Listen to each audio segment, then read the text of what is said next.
Watch out for the Giants' preseason hype train rolled into the station in Miami this week. Preseason, that's the time of year when looking good gets confused sometimes for looking great. That said, brakes appropriately pumped, cold water officially doused. I think we can all allow ourselves to get kind of excited about what the Giants are showing so far this summer. But don't take it from me. Bobby Skinner is here, back from taking the Giants Nation show on the road down to South Florida. He's been in West Virginia. Where the Giants go, Bobby Skinner goes, and it's great to have him here at 30 Rock. Thanks for being here. Thanks for having me. So what did you see in Florida that stood out to you from what you saw in West Virginia? What do you like about the Giants? Well, you talked about preseason and overhyping it, and we went in, it's like, you know what, the Miami Dolphins are a bad team, right? We were looking for matchups, and it's like, man, this is kind of a rough roster. So went in, like, you know what, the Giants can't just have a decent practice. They should have a good joint practice. Yeah. And instead of that, they were dominant on both sides of the football. Where the offense, that was the best day that I had seen them in all the training camp. The defense, the pass rush had been good. It was dominant where the Dolphins couldn't operate on offense.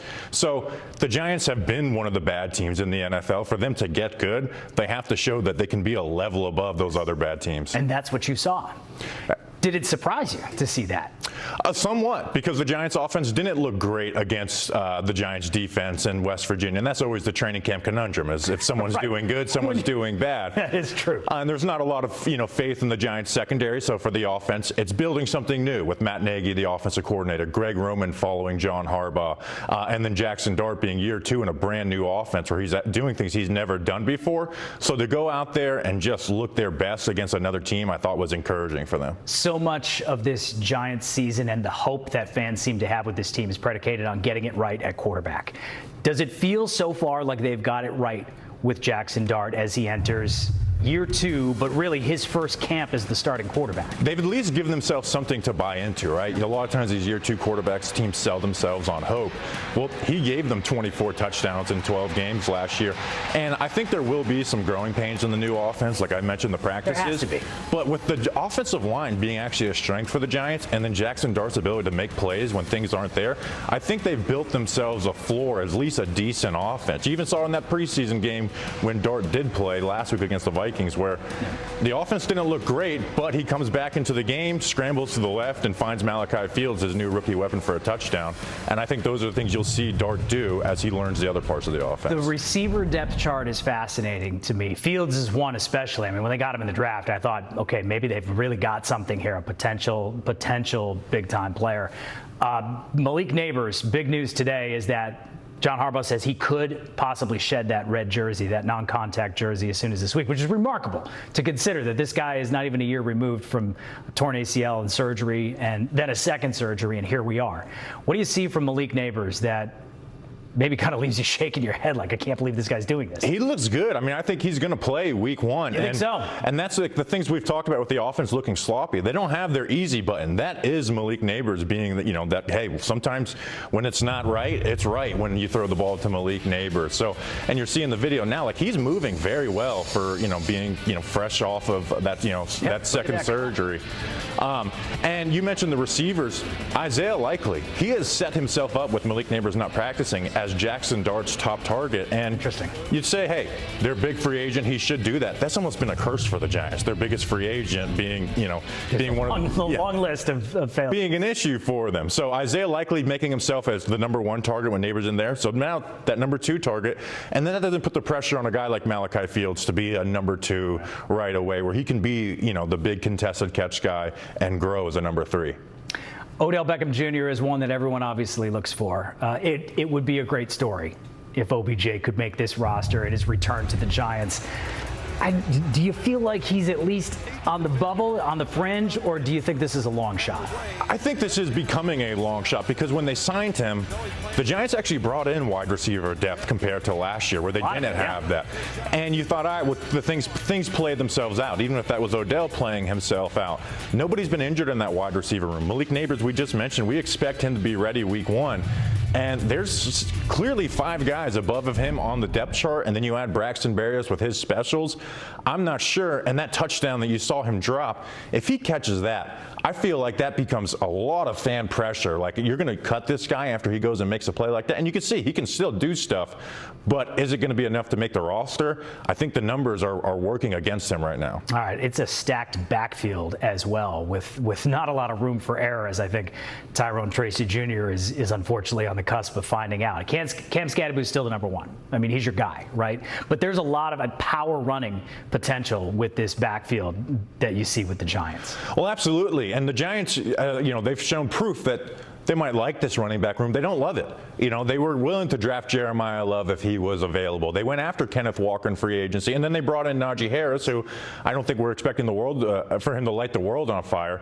But they didn't bring him in here for anything. And then Tyrone Tracy, getting your quarterback hit with a blind side hit, essentially. Can't happen. Fumbling the ball untouched. Those are things where a new coach is trying to build a culture and a meritocracy. Those are things that are going to put you down the depth chart. And John Harbaugh even alluded to that today. He said, look, he also did a lot of things well on Saturday in Miami. But those two things in two preseason games are things you absolutely cannot do. So I don't know if that's some foreshadowing here. And it's tough because everybody loves Tyrone Tracy, but you're right, it's a crowded backfield, and you see Devin Singletary scoring a touchdown. And I'll tell you, when you see Singletary running that in, two tight ends and a fullback, that's power running. Yeah, and the Giants, it feels like they're trying to build a culture, almost like a culture of violence. Like, hey, we're not just, every coach comes in and preaches culture. They are bringing in Patrick Ricard, like using not just a fullback, but the fullback in the NFL, using the two tight ends. They want to bring that run game. And I think part of the offensive struggles passing games in West Virginia was the fact that they were running the ball a lot. They were in fully padded practices running a lot. Like they had full pads, I think 12 out of 14 practices. They had their body armor. Yeah, and I think last year it took them almost, like twice the time for them to run the same amount of padded practices they have now. So they're looking to build that, and that's where I say I think the offense does have a floor, even if Jackson Dart in the passing game may take some time to gel. All right, on the defensive side of the ball, you mentioned the pass rush standing out in Miami. So what to you do you think the identity of this Giants defense looks like a couple preseason games in? It has to be the pass rush. Yeah. Those trio of edge rushers of Brian Burns coming off of a 16-sack season. Abdul Carter, who is my favorite guy to watch on that defense. I think the numbers are going to come for him this year. Why is that? He was, I think, 7th in the NFL in total sacks, hits, and pressures, and those aren't necessarily, hey, he did a great job, but those are indicators that the sacks are going to come. You look at other top defensive ends in their rookie seasons, outside of Micah Parsons, it's very rare for them to have a double-digit sack season. Yeah. He obviously did some other things that led to, missing meetings and being late to meetings, but you just watch him play, and I think it's just a different movement than any of those guys bring. Even Brian Burns, who is better than him, and then Kayvon is a third guy. Like, they have to lean into that and let those guys take advantage of weak tackle duos. Did you see anything from the secondary in Miami? They had 5 passes defending. You saw them in that highlight reel right there as well. Like, did you see anything from the secondary that gives you an indication this is maybe heading in the right direction? Because that's a group that has a lot of pressure on them. I find it hard to trust them, even though they did do a good job in Miami. But we've seen Deonte Banks, right? And he's looked to have his confidence back a little bit. But you got CeeDee Lamb and George Pickens week 1, and then Devontae Adams and Puka Nacua week 2. It's going to be a test for them. Paulson Adebo, we talked about meritocracy a little bit. He's that, the big free agent signing the year before. Right. He went down the depth chart and is battling for that. Greg Newsome, who's been who's struggled over the last few years. He's been their clear-cut number 1 guy, and then they have a rookie in Colton. So they did do good job in Miami in the joint practice and the game. All those guys participated, but I think this is one thing we do have to wait for the regular season to really see if we can trust.